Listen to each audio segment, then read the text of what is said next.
Hey guys, E10Sunny here from Sunbros, and it's time for another hero quick look video.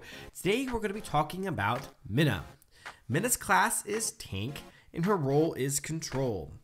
As you guys can see in the bottom left hand corner, Mina's constitution is almost the top, and the rest of them are basically pretty much right in the middle of the pack. First, we're talking about Mina's passive Sweet Revenge. When she takes damage, Mina has a chance to counterattack. Her first ability, Whirling Scythe, which is just an AoE damage with her scythe. Her second ability, Death Scythe, Mina pulls enemies to her with her scythe and slows them down. And her ultimate, Dark Dominion, Mina taunts nearby enemies and gets reduced damage while they're taunted. Next, we're going to go ahead and switch over to the pros and cons of Mina. Mina is best built 100% tank. And we're going to go over her pros now, starting with number 1. Mina has phenomenal CC. She might have some of the best crowd control in the entire game between her second ability, which pulls enemies in, and her third ability, which taunts them for 2 seconds, reducing the damage done to her by 50%.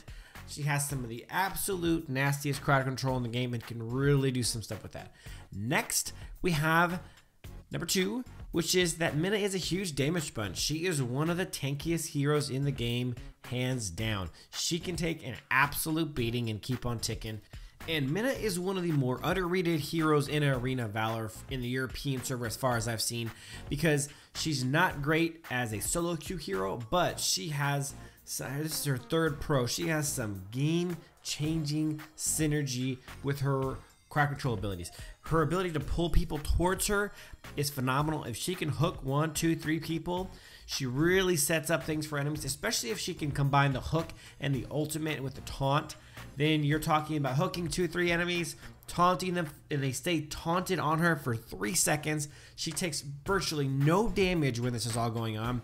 And your backline marksmen and mages and AoE damage dealers can go to town. If you combine Mina with some really big time AoE damage dealers and crowd controllers like Dio-chan or Crixie or Azenka, you're talking about some phenomenal synergy between Mina and some other heroes in the game, specifically mages.